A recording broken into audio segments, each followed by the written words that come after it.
예, 저희는 이제 고린도전서 말씀을 격주로 이렇게 살펴보면서 은혜를 받고 있습니다. 그래서 고린도전서는 이제 1장부터 4장까지의 내용을 이제 마쳤고요. 그 고린도전서에서 나오는 그 고린도가 얘기하는 첫 번째 문제는 분열과 또 분쟁에 관한 문제였습니다. 이러한 교회의 분열 문제를 다루면서 바울은 이렇게 얘기합니다. 성도들에게 오직 그리스도 십자가만이 우리의 자랑과 능력임을 가르치고 있는 것입니다. 바울은 헬라 철학의 지혜가 아닌 성령의 능력으로 복음을 이해하고 예수님만이 교회의 기초임을 강조했습니다. 기억나시나요? 우리의 모든 사역과 삶은 하나님의 심판 앞에 설 것이기 때문에 사람을 판단하거나 자랑하기보다는 겸손히 하나님의 영광을 위해 살라고 말씀했었습니다. 그렇게 하기 위해서는 교회에는 아이보다는 어른이 많아야 하고 일만 스승보다는 아버지의 마음을 가진 사람이 많아야 함을 또 강조했습니다. 그렇게 될 때 우리 장로님께서 기도해 주신 것처럼 교회가 교회다워지고 또 복음이 드러나는 선교하는 공동체가 될 수가 있는 것입니다. 이번 주는 누룩이 없는 자가 되어야 합니다 라는 주제로 하나님의 말씀을 선포하도록 하겠습니다. 오늘 볼 고린도전서 5장은 이제 1장부터 4장까지 내용은 단락을 맺고 이제 다른 내용으로 넘어갑니다. 학자들의 말로는 원래는 1장부터 4장까지 내용밖에 쓰지 않으려고 했는데 또 다른 얘기가 들려와서 그 내용을 이어갔다라는 말이 있습니다. 그래서 여기 패러그래프가 있잖아요. 완전 다른 패러그래프로 넘어갑니다. 그래서 그 5장 내용은 그 새로운 단락으로서 교회의 두 번째 문제, 음행과 부도덕에 대한 문제를 다루고 있습니다. 새로운 단락으로 넘어가기 전에 이제 고린도전서가 어떤 책이고 또 어떠한 서신인지 이걸 먼저 전체적인 그림을 잡고 전체적인 숲을 이해하는 시간을 잠시 가지면 좋겠다 그런 생각이 들어가지고 이거 잠시 한번 봤으면 좋겠습니다. 예.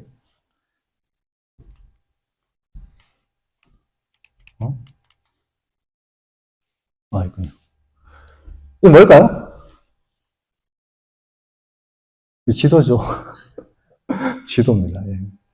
예. 사도 바울이 1차, 2차, 3차, 그리고 4차라고 하기도 하고, 로마까지 가게 되는, 그런 감옥으로 가게 되는 그 내용을 다루고 있는 내용입니다. 이 내용이 어디에 나오는 내용이냐면, 신약에 나오는 내용들이죠. 그래서 신약에 이 얘기를 가장 많이 포함하고 있는 얘기가 바로 사도행전입니다. 사도행전을 모르면 여기 데살로니가 보이시나요? 네. 데살로니가 전서 후서가 이 지역을 대표하면서 쓰여진 책이죠. 그리고 밑에 고린도 보이시나요? 네, 고린도 있죠? 고린도 전서. 아가야라는 지역의 고린도라는 도시입니다. 저희가 보고 있는 데가. 그리고 갈라디아 보이시나요, 여기? 갈라디아 서라고 있죠. 네, 갈라디아. 갈라디아는 어떤 도시가 아니라 어떤 여기로 따지면 프로빈스 같은 느낌입니다.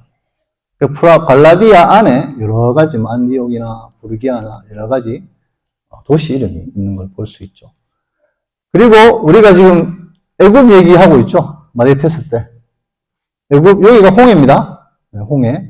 마디테스 훈련하신 분 다 아실 겁니다. 밑에 신해선 밑에 있는데 잘려 있죠. 요 얘기가 이제 창세기, 그리고 출애굽기, 민수기, 그리고 신명기까지 다루고 있는 내용이고, 신약 성경에서는 이 내용을 이해하면 사도행전을 통해서 사도 바울이 1, 2, 3차 로마 감옥행까지를 이해하면 사도 바울이 갔던 길 중에 사도 바울이 편지를 몇 권 썼다고요? 하나 빼주세요. 13권입니다. 13권의 편지를 썼는데 그 중에 사도 바울이 가면서 들렸던 지역에 다 편지를 썼겠죠. 그래서 신약의 역사서를 이 사도행전이라고 얘기합니다. 이 사도행전을 이해하지 않고 갈라디아서를 이해하기가 쉽지 않죠. 이 사도행전을 이해하지 않고 데살로니가 이해하기 쉽지 않죠. 이건 반모섬 여기 있죠? 반모섬은 여기서 누가 갇혀서 뭘 썼나요? 그렇죠. 요한이 이 반모섬에 갇혀가지고 요한계시록을 썼습니다.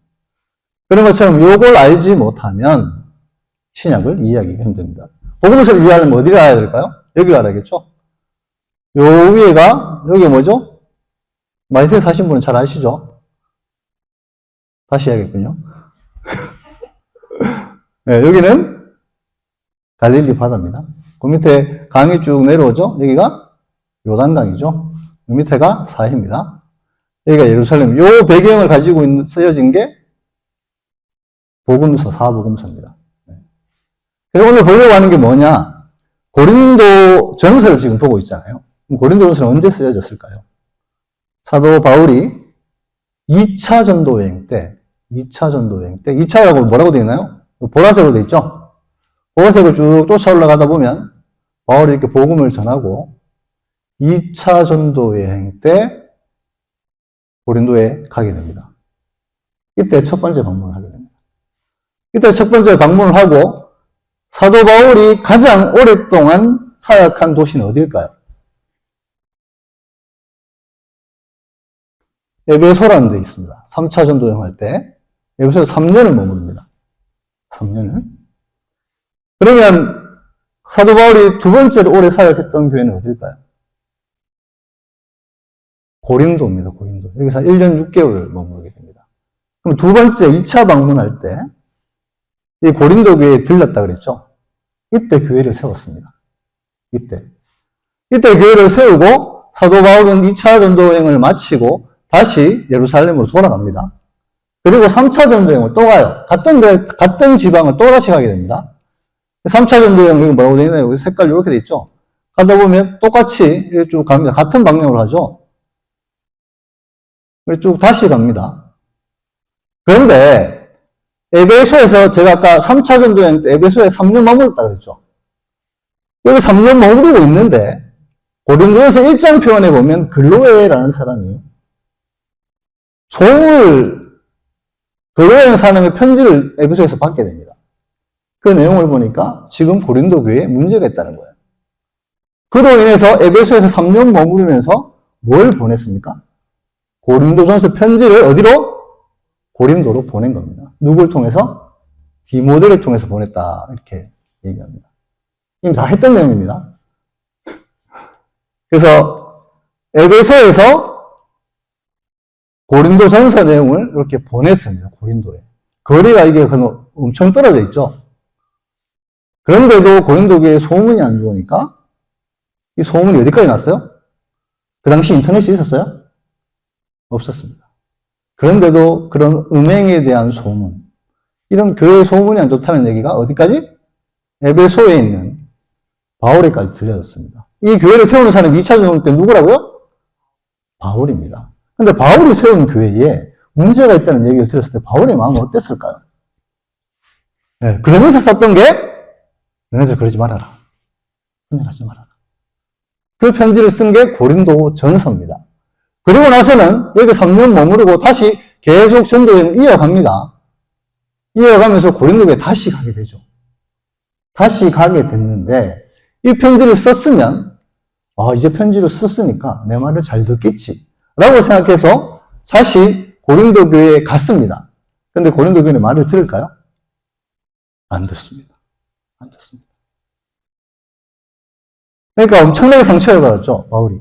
그로 인해 가지고 다시 왔던 길로 다시 돌아갑니다. 한 이쯤 와서 데살로니가나 빌립보나 이쯤 왔을 때 한 통의 편지를 받게 됩니다. 그게 누구냐면 디도서 있죠. 그 디도서의 주인공인 디도가 바울에게 편지를 씁니다. 고린도 후서를. 고린도 교회가 이제 정신 차렸대요. 네. 그런 얘기를 쓰면서 희망을 가지게 됐죠. 그러면서 여기서 받았던 상처에 대한 교회에 대한 아픔들을 고린도 후서를 통해서 눈물로 호소하면서 너네들 하나님의 뜻대로 살아라. 하나님의 영광을 위해 살아라. 그렇게 쓴 게 눈물의 서신으로 고린도 후서가 쓰여졌다는 것입니다. 네. 이게 전체적인 고린도 교회의 전후서에 대한 어떤 배경이라고 볼 수가 있습니다. 그 다음을 한번 넘겨주시겠어요? 네, 고린도 전서는 이제 숲으로 한번 볼겠는데요. 아까 말씀드렸죠? 1장에서 4장까지는 분열에 대한 문제. 두 번째는 어디 철학을 쫓아갔다고요? 헬라 철학의 문화에 배경을 두고 있는 도시였기 때문에 하나님의 말씀보다는 사람의 지혜를 쫓아갔습니다. 그로 인해서 생기는 문제, 질서의 문제, 자랑하지 말라 이런 얘기를 지난주까지 설교를 하면서 분열에 대한 문제를 다루었다면 이제는 교회 안에 문제가 많잖아요. 그 문제 중에서는 분명히 죄가 드러나는 것들이 있습니다. 이 문제만큼은 빨리 처리를 해야 되는데 이런 문제들도 교회 내에서 처리를 하지 못하고 있었어요. 그래서 그 두 문제가 뭐냐면 음행과 성도 간의 송사에 대한 문제였습니다. 음행은 여러분 다 아시는 문제죠. 아는 얘기죠. 쉽게 말해서 나오는 부분이고 성도 간의 송사는 교회 안에 문제가 있는데 그 문제를 가지고 어디를 갖고 가요? 이 문제를 세상 법정에 가져왔습니다. 이런 문제들은 교회의 공동체에 아주 악한 영향력을 미치기 때문에 이런 것들은 빨리 처리해야 되는데 그에 대해서 처리하지 못한 문제들, 분명히 죄가 되는 것임에도 처리하지 못한 문제들에 대해서 다루는 게 오늘 우리가 볼 음행 문제입니다. 그리고 6장에는 성도 간의 송사의 문제. 그리고 나서는 상황에 따라 조금 애매한 대답들이 있어요. 이러한 문제들을 7장부터 11장까지 쭉 기록하게 됩니다. 예를 들면 뭐 결혼에 대한 문제, 이거 어떻게 해야 되냐. 뭐 믿지 않는 사람과 결혼에 대한 문제, 뭐 이런 얘기를 얘기하고 있죠. 우상에 받쳐진 문제. 우상에 받쳐진 문제는 어떻게 해결이 됐나요? 먹어도 상관이 없다. 먹어도 상관이 없는데 사도 바울의 말을 잘 기억해야 됩니다. 나는 먹지 않겠답니다. 왜요? 네. 믿음이 약한 자들이 이로 인해 상처를 받으면 나는 그 우상 제물 절대 먹지 않겠다. 사도 바울의 모든 초점은 어디에 맞춰져 있냐면 약자들에게 맞춰져 있습니다. 우상 받쳐진 문제도 마찬가지고 사도권에 대한 권리도 마찬가지고 예배와 성만찬 때는 어떤 약자들에 대한 문제가 있었나요? 이 당시 성만찬을 드릴 때는 항상 음식을 갖고 와서 우리 파트를 하는 것처럼 이렇게 음식을 교제했다고 합니다. 근데 교회에 다니는 사람들이 먼저 와서 자기네들끼리 먼저 먹는 거예요. 근데 늦게 차도 없고 오늘날로 따지면 그래서 가난해서 늦게 온 사람들은 그 성만찬에 참여도 하지 못했던 겁니다. 그래서 그 성만찬을 이렇게 약간 뭐라 하면서 그에 대해서 그 사람들과 같이 어울려서 약자들과 같이 어울려서 같이 성만찬을 할 것을 얘기하고 그에 대한 은사에 대한 문제가 나오고 고린도서의 하이라이트죠. 사랑장입니다. 사랑에 대해서 얘기합니다. 너희들 내가 아무리 뛰어난 방언을 하고 세상 지혜 얘기하고 뭐 서로 자랑하고 이런 거 다 있다 해도 뭐가 없으면 사랑이 없으면 우리는 꽹과리와 같다. 그래서 여기서 또 예배 은사에 대해서 얘기를 합니다. 은사가 고린도 교회가 많았다고 말씀드렸죠. 이런 문제로 이제 은사가 서로 내 은사가 최고라고 얘기하는 거예요. 그러다 보니까 고린도 교회는 이런 문제가 있었습니다. 그리고 이 학문이 헬라적으로 발달을 하다 보니까 이 당시 AD 100년 사이에 일어난 신약 얘기인데도 부활이 없다고 얘기하는 사람도 있었습니다. 부활이 없다. 사도 바울은 결론을 내죠. 우리가 말하자면 예수님의 부활이 없다면 지금 우리가 드리는 예배도 다 헛거다. 예수님 분명히 부활하셨다. 이런 얘기를 하면서 고린도전서가 이렇게 쓰여진 것들을 볼 수가 있습니다. 어느 정도 숲이 그려지시나요? 네. 그러면서 오늘 우리 고린도 전서 5장에 대한 내용을 조금 깊이 들어가 보면 이해가 좀 빠르지 않을까.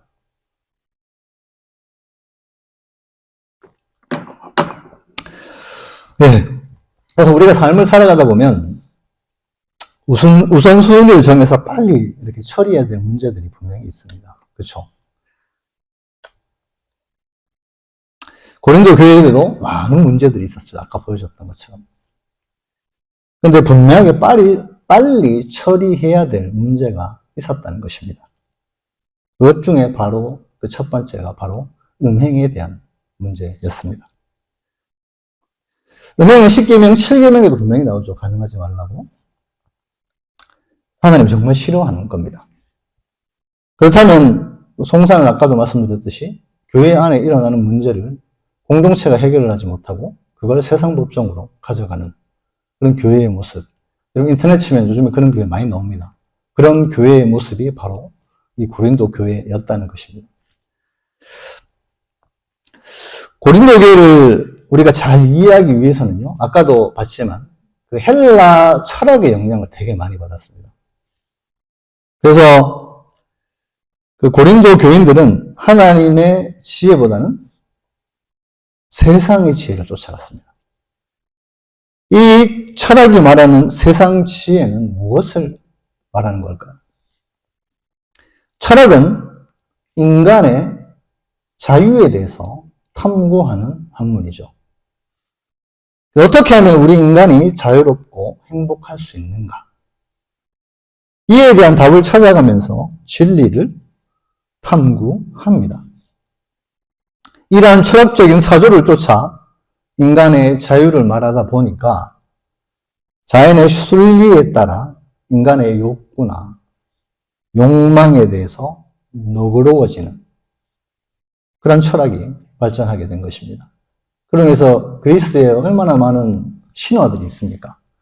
그에 관련돼서 음행과 관련되어 있던 그 신의 이름이 뭐죠? 미의 신이라고? 아프로디테라고 네. 그런 신이 있습니다. 하여튼 이렇게 제가 대구 살 때 가보면 제가 대리운전을 한 적이 있거든요. 그래서 대리운전을 하면서 아프로디테를 데려다 달래요. 그래서 거기 어디냐 보니까 술집 같은데. 네. 그러니까 미의 신, 이렇게 음란한 신 이런 것들을 대표하는 그런 철학의 사조가 이 헬라 문화권에 있었다는 것입니다. 그 외에도 많은 신들이 있죠. 더 큰 문제는 이것이 마치 대단한 지혜인 듯 교회에서도 이런 일이 일어나고 있었다는 것입니다. 말씀이 없이 스스로 삶에서 무언가를 깨우치고 또 이해해가면서 경험 안에서 지혜를 찾았습니다. 이러한 문화의 주류에서 고린도 교회 내에 음행 사건이 일어나게 되었다는 것입니다. 그래서 사도 바울은 1절에 이렇게 말합니다. 우리 다 같이 한번 읽어볼까요? 1절 시작.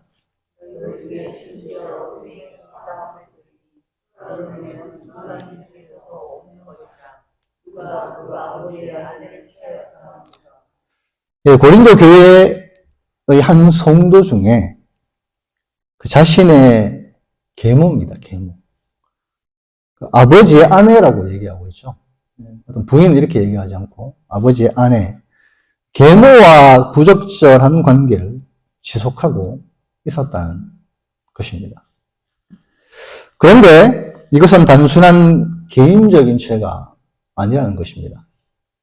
이러한 죄는 후반절에 얘기하고 있죠. 이방인 중에도 없는 것이라고 얘기합니다.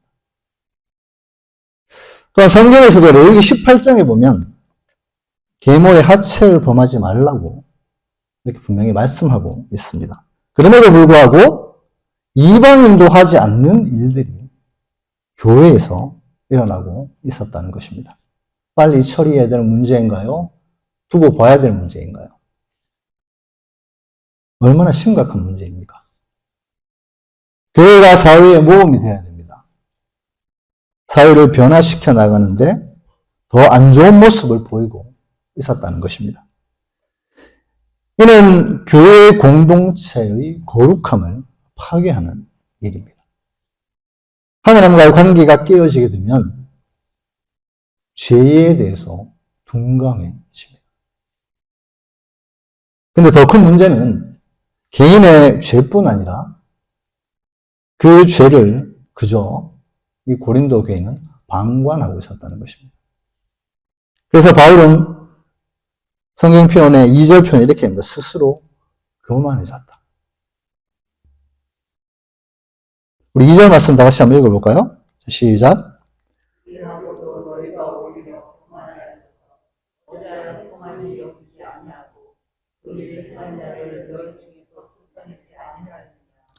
예. 이 교인을 왜 쫓아내지 않았냐? 이런 얘기를 합니다. 우리가 살다 보면 어떠한 죄를 무시하거나 때로는 덮어두는 경향이 있을 수 있습니다. 상황에 따라 다르겠지만 이렇게 죄를 죄로 인식하지 못할 때 교회의 내적 거룩함은 상실되게 됩니다. 이에 대한 책임을 바울은 죄 지은 사람보다는 공동체를 지키지 못한 그 중직들을, 그 지도자들을 지금 꾸짖고 있습니다. 교회가 거룩성을 잃어버리면 교회는 힘을 잃어버립니다. 힘을 잃어버린 것도 모자라서 거룩이 깨어졌을 때 교회가 세상보다도 더 추악해질 수 있습니다. 그렇게 되면 세상으로부터 비난거리가 되고 지탄을 받게 됩니다. 그래서 바울은 말합니다. 교회가 그 지경이 될 동안 왜 그런 사람을 쫓아내지 않았느냐라고 말씀하고 있는 것입니다. 저는 귤을, 한국 귤이 참 맛있잖아요. 그렇죠? 그 귤이 사놓으면 맛있기 때문에 박스채 사놓고 이렇게 먹었던 기억이 있습니다. 근데 다른 맛있는 게 있어서 귤을 잠깐 무시하고 있으면 그 중에 한 귤이 썩습니다. 그렇죠? 근데 그 썩은 귤은 어떻게 해야 돼요? 빨리 꺼내야 되죠. 놔두면 어떻게 돼요? 그렇죠? 그래서 오늘 표현은 누룩이라는 표현을 후반에 가면 합니다.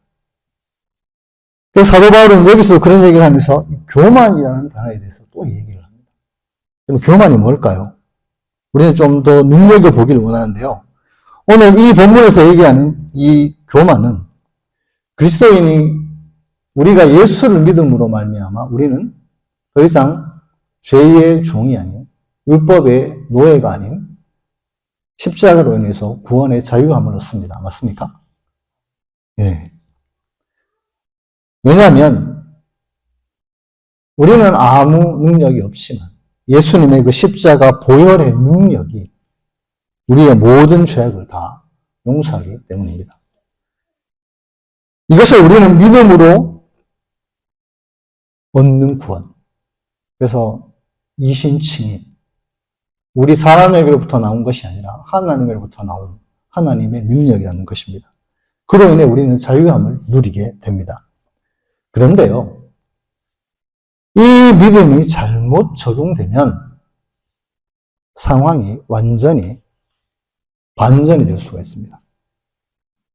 이 십자가의 자유를 방종의 기회로 삼게 되면 우리 개인과 교회는 더 타락할 수 있습니다.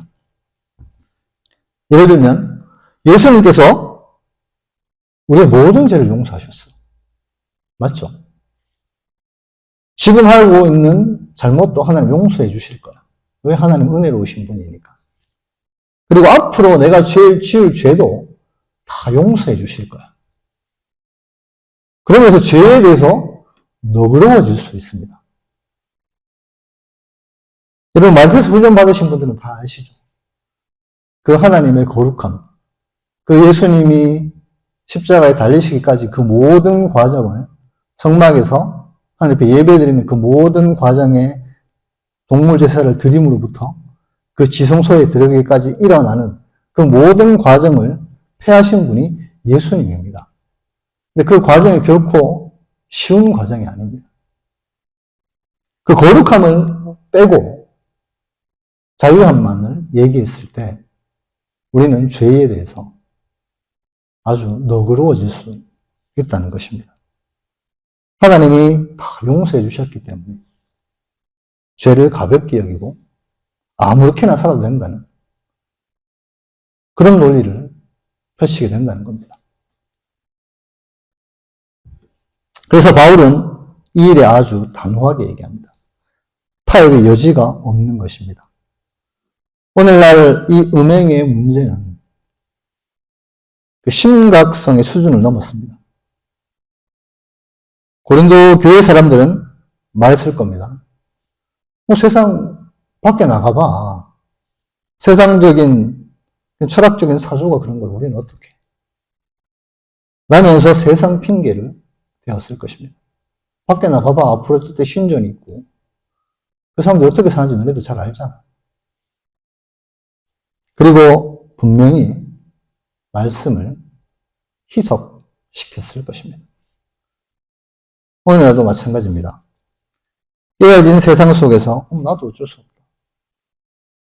죄를 가볍게 여기고 등한시하게 되면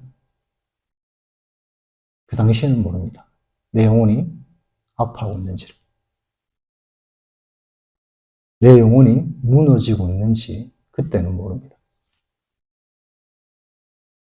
그런데 이 음행이라는 사건은요.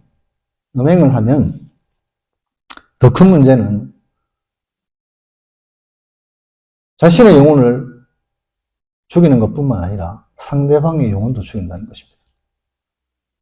그리고 그 사람이 속한 공동체도 그 거룩성을 깨뜨리고 무너지게 한다는 것입니다. 혹시 여러분들 중에서 내가 음행을 했음에도 불구하고 아직 사람들이 모르거나 드러나지 않아서 안심하고 계신 분들이 있을 수도 있습니다. 그렇다고 하더라도 하나님 그걸 모르실까요? 하나님이 살아계시지 않는 것일까요? 그렇지 않습니다. 하나님은 기다려주시는 것입니다. 하나님이 그 자리에서 돌아서기를 하나님은 오래 참으시고 인내하시고 마티스 훈련 때 다 암송구절 했던 거 기억나시죠? 그 마음으로 기다리고 계시는 것입니다. 그 인내의 시간이 끝나기 전에 정리할 것들이 있으면 정리를 해야 합니다. 반대로 죄가 드러난 사람이 있을 수도 있습니다. 참 고통스럽겠죠. 수치가 공개적으로 드러날 수도 있습니다. 그 당시엔 아주 힘들 겁니다. 많은 사람들이 지탄을 받기 때문에. 그런데 하나님께 감사해야 될 일입니다. 여러분 기억나시나요? 여러분의 죄가 세상에서 드러나서 수치를 당하고 고난을 받았다면 이미 이 땅에서 그 심판을 받았기 때문에 사후의 심판에서는 자유롭습니다. 하지만 우리가 기억할 게 있습니다. 하나님의 심판은 더 무섭습니다. 그래서 심판이, 이 땅에서 받는 심판이 고통스러울 수 있습니다. 하지만 분명히 기억해야 될 것은 사후의 심판이 더 무섭다는 것입니다. 하나님의 인내와 오래 참으심, 그 사랑에 반응하셔서 그래서 우리는 회개라는 놀라운 예수님의 용서를 우리는 구할 수가 있는 것입니다. 그리고 3절은 이렇게 말합니다. 다 같이 한번 읽어볼까요? 시작.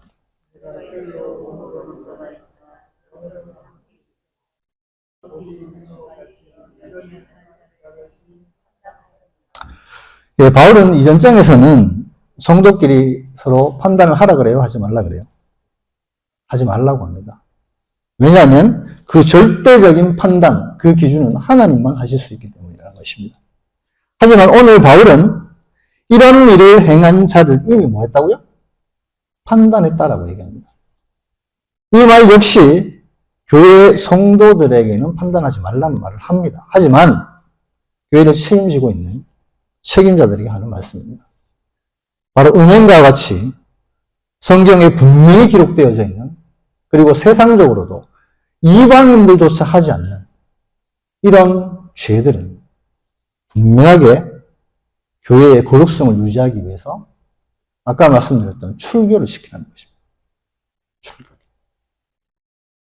여러분, 교회는 제도나 건물이 아닙니다.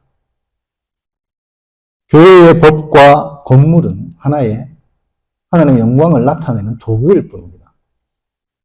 교회를 이루는 것은, 교회를 이루는 가장 중요한 것은 여러분들 마음속에 계시는 그 성령님이고 우리 사람입니다.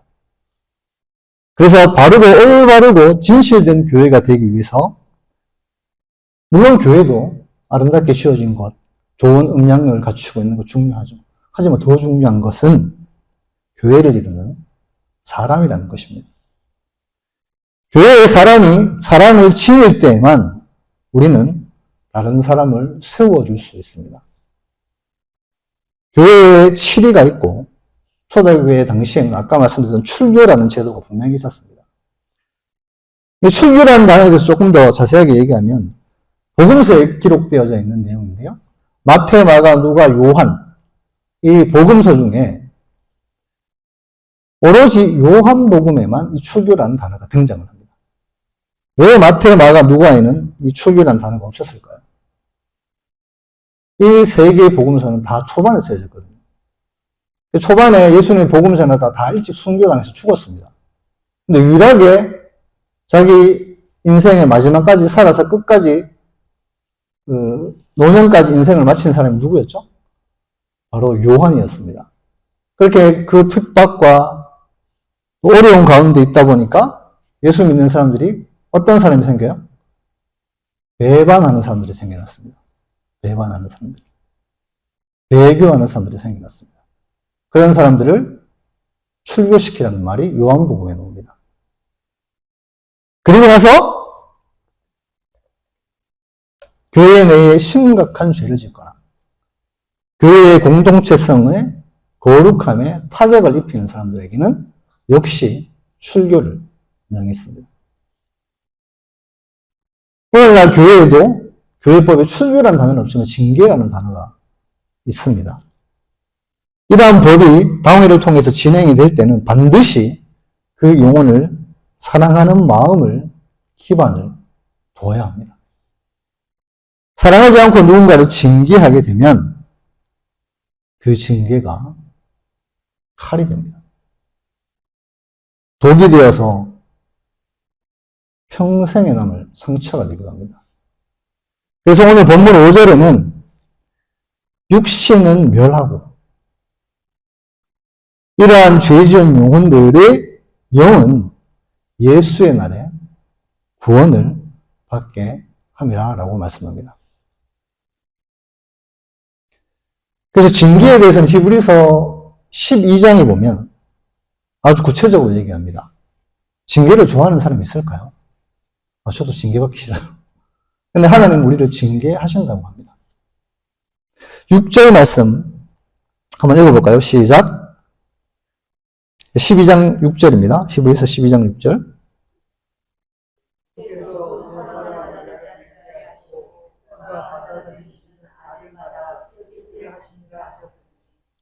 칠 절도 읽어주십시오.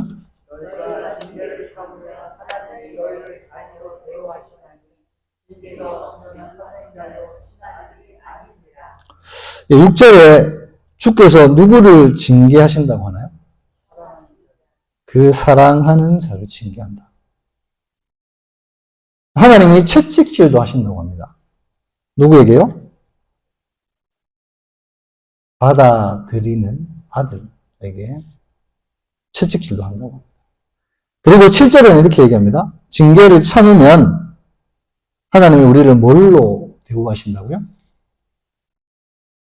하나님의 자녀로 대우하신다는 것입니다. 그런데 징계가 없으면 뭐라고 얘기하나요? 사생자라고 얘기합니다. 친아들이 아니라고 얘기합니다. 이 말씀은 징계는 벌이 목적이 아니라는 겁니다. 사랑에서 나옴을 분명히 말씀하고 있습니다. 잘못된 길에서 돌아오게 하는데 그 출교와 징계의 목적이 있다는 것입니다. 이 사랑의 징계가 주 예수의 날에 그 사람을 구원받게 하기 위함이라는 것입니다. 그리고 10절은 징계의 이유에 대해서 또 얘기합니다.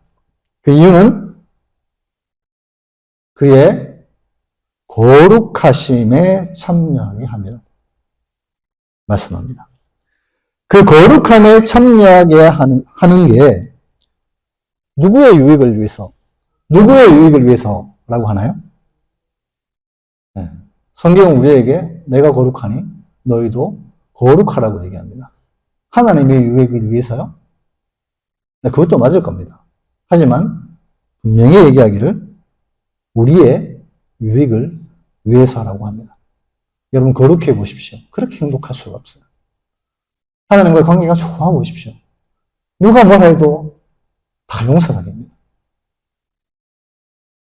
하나님의 징계가 여러분을 거룩하게 예수님을 닮아가게 한다는 사실을 믿는 축복이 있길 바랍니다. 그리고 바울은 고린도 교회 내에서 용납되어지고 있는 이 죄와 이 부패된 생각들, 이런 것들을 누룩을 통해서 얘기하고 있습니다. 그리고 오늘 본문 마지막 절에는 하나님 앞에 순전함과 진실함으로 하자, 이렇게 말씀하고 있습니다. 여러분, 누룩이 뭔가요? 발효시키는, 오늘날 효모라고 얘기하죠. 막걸리 만들 때도 쓴다고, 맥주 만들 때도 쓰고, 그리고 빵 만들 때도 이렇게 효모 이렇게 넣어서. 근데 이 효모가, 저는 요리를 잘 못하기 때문에, 인터넷에 찾아보니까 아주 적은 양만으로도 반죽 전체에 펴서 바르면 빵이 부풀어진다면서요? 맞나요? 네. 바울은 이 특징을 비유적으로 사용하고 있습니다. 우리의 죄나 악의 영향력이 작아 보여도 공동체 전체에 퍼질 수 있음을 이 작은 누룩을 통해서 비유하고 있는 것입니다. 누룩이 시간이 지나면서 점점 커다랗게 퍼지듯이 죄의 누룩은 죄를 지을 그 순간에는 모르지만 시간이 지나면 나의 영혼을 파괴시킬 뿐만 아니라 공동체를 점점 더 크게 물들일 수 있음을 비유로 말씀하고 있습니다. 6절에 우리 빨간 글자 한번 읽어봅시다. 6절 시작. 예. 7절에는 묵은 누룩을 내버리라, 이렇게 말씀합니다. 여기서 묵은 누룩은 뭘 얘기할까요? 바로 그러한 죄된 모습, 그 부패된 생각을 버리라는 것입니다. 왜요? 예수님의 십자가가 그것 때문에 희생되었기 때문입니다. 6월절은 이스라엘 공동체 전체가 누룩 있는 떡을 먹어요? 누룩 없는 떡을 먹어요? 누룩 없는 떡을 먹고 무교절을 기념하죠. 7일 동안. 그래서 이 6월절에는 누룩이 없는 떡, 그리고 이스라엘 백성들을 출애굽시켜 주신 그 은혜를 기억하면서 죄를 회개하고 새로운 출발점을 기념하는 절기였습니다. 다시 말하면 바울은 성도들에게 묵은 누룩, 곧 죄와 부패를 제거하고 누룩 없는 떡, 순결함과 진실함으로 살아가라고 권고하고 있는 것입니다.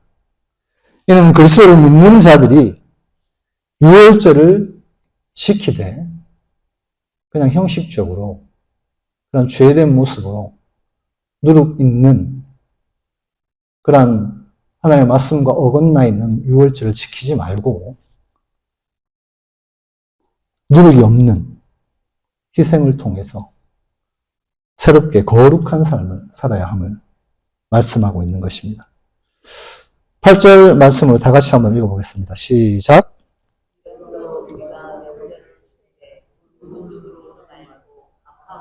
아버지처럼 누구도 말고 우리 없이 오직 선전함과 진실함에 떡하오자. 예. 마이테스 훈련 받으신 분들은 이 말씀이 더 크게 들리실 거예요.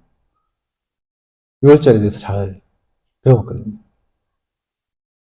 그래서 말씀을 마치겠습니다.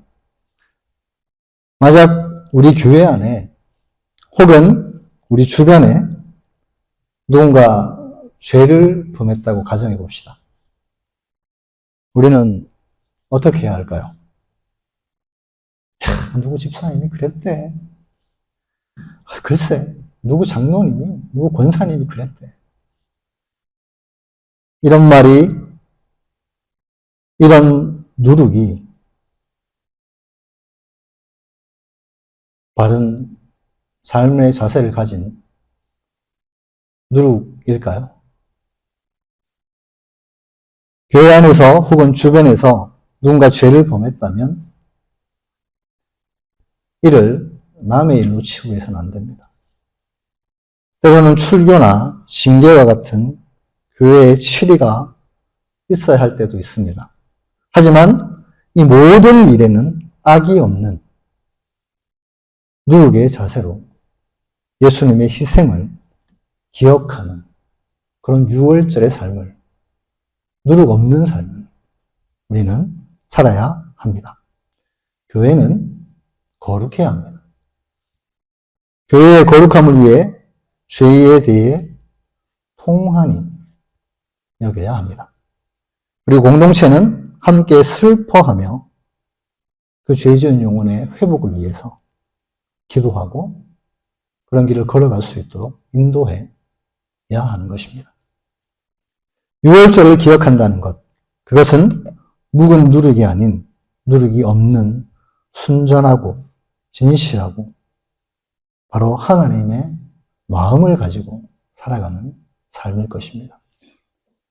그 주님의 마음을 알 때에 우리는 거룩함을 지킬 수 있습니다.